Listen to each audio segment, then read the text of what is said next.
Alright guys, in today's video we're going to go over whether or not you should buy the new Model 3 Highland 2024 or stick to a used Model 3 2018.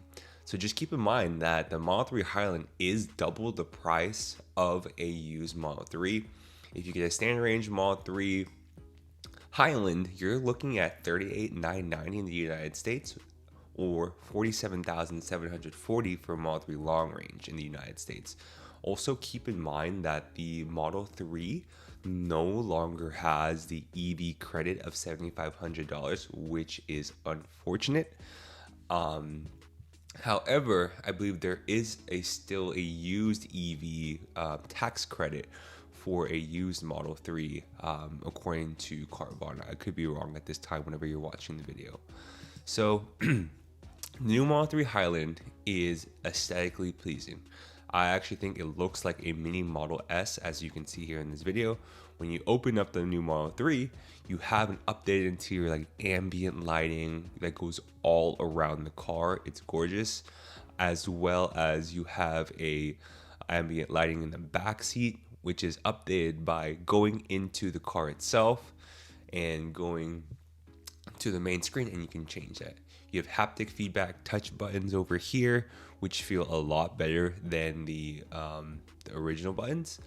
With regards to the Model 3 itself, you also have a new steering wheel. Yes, that steering wheel is updated.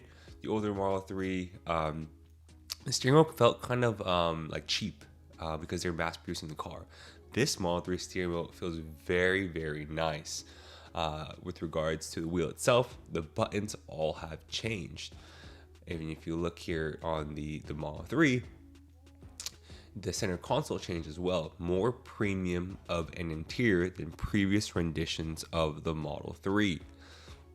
Cup holders are the same. They still have the middle center console that was there in the previous update of the Model 3.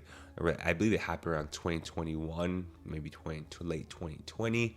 And you have that large screen itself. With regards to the car screen, the screen's similar, hasn't changed, but the UI is all the same. Also, there are no stocks in this car. So if you look at the car, previous Model 3s had stocks where you would flick down to go straight, flick up to go reverse, and that has been removed. You have a touch sensor on the car itself. With the touch sensor on the car, you basically flick it up and down, flick up for drive, flick back for reverse, which is similar to the Model S and the Model X. I have a Model S currently, the refresh one, and I flick up to drive, flick down to reverse, and it also has a beta feature on the software itself where the car's cameras will identify whether or not you are near a wall or a wall in front of you or behind you, and that will determine whether or not you go drive forward or drive backwards. So that's one cool thing I really enjoy about that feature if you do get the new Model 3 Highland. With regards to the ambient lighting, as you can see, you can change the colors for the ambient lighting, and it's interesting because Tesla saw that this ambient lighting was a very popular accessory that several Tesla owners were doing aftermarket. So they chose to integrate this ambient lighting to the car itself. So I think that was really cool. With regards to the camera, the features are all pretty similar.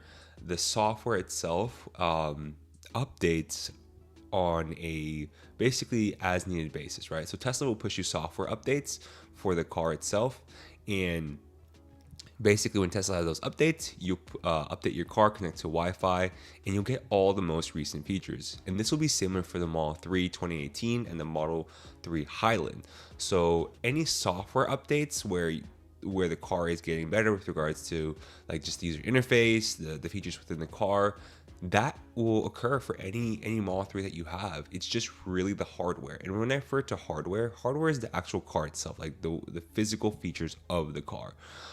There is a new quieter trunk, by the way, for this Model 3. I've noticed having both Model 3s that the trunk is much more quiet whenever you close it.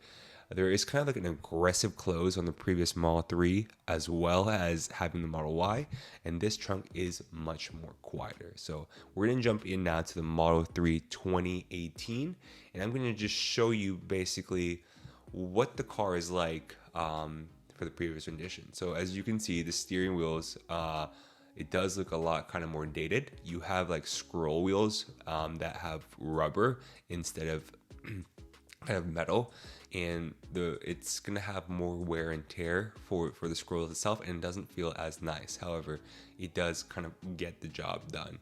The horn is in the middle, which is good. Model S refreshed didn't have a horn in the middle, but now it does. And the main feature here is the stalks. So you have stalks to signal to go left and right. Also, you have stalks to go drive forward or reverse. And that is a big thing most people really enjoyed about the Model 3. Because you had stalks, you're able to just get it to it quicker. However, having no stocks in new Model 3 Highland, it may be kind of scary at first, but I've actually very come to like it in my Model S refresh, because it's very intuitive, right? It seems scary at first. Oh man, I don't know what to do. However, you get honestly used to it, and the features of it's you totally forget you have stocks. And this is coming from someone who's owned a Model Y and a Model 3, so I have been there. I do understand what it's like. Cool. All right. So in the Model 3 2018, you'll also see that the interior does not have ventilated seats. The interior has heated seats in the front as well as the passenger side and driver side. The back side does not have heated seats at all. This is because if you have a Model 3 long range or Model 3 performance for that 2018 version, you can upgrade it and get heated seats in the back. Well, another thing with the seats here is that they are not ventilated. The new Model 3 Highland has ventilated seats, which allow you for like kind of cooler seats whenever it gets pretty hot, especially if you have a black interior in the summer. That does heat up, it gets very hot, and it is kind of useful. I have it in the Model S, and I just use it in California when it gets very, very hot in Southern California. So just keep that in mind with regards to the car itself. The buttons here are kind of like a pasty like lacquer for the buttons with regards to opening and closing the windows, which are cool, but you definitely can feel it does feel like a lot cheaper for that car. Also, with regards to the interior itself, it does not have the ambient lighting that the other Tesla, the Model 3 Highland, does have. So that is interesting itself. And if you look around the car, this window, it's not double paned, right? So you're gonna hear a lot more road noise with the Model 3 2018 than compared to the Model 3 Highland, which has double paned windows. So your cabin is going to be a lot quieter, right? I remember riding the new Model 3 Highland. I was like, wow, this is really quiet. And you can just really remove the audio. The Model 3 2018 doesn't have an infotainment system in the back, which is unfortunate. But again, this is the first rendition of the car. Also, all your plugs, this is kind of important, are USB plugs. They are not USB-C for fast charging. Most phones, most plugs now have transitioned to USB-C for all technology devices. The Model 3 2018, because it was kind of an earlier edition, all has USB plugs. So you need to have USB plugs if you have something you want to charge, like your phone, your laptop, your iPad, and you need to plug that back in to your Model 3 2018. So that's a small feature that most people may have forgotten, that it is kind of a 2018 feature, because during that time USB-C wasn't as popular as it is now in 2024 or whenever you're watching this video. So with regards to the back itself, the back is still the same space. The overall body of the Model 3 really hasn't changed. It's just features within the car. So you're still gonna get the same space in the back. I'm around 5'11", around 165 pounds. So it is kind of a little tight for me, even though I'm not like super big of a person, but it is tight in the back, especially if you have a bigger individual in the front seat. I've had friends who are around 200 pounds sit in the Model 3 and they felt like it was kind of tight. So if you're looking for a bigger car, take a look at the Model Y. I'll make a video about that, whether you should get a Model Y or Model 3.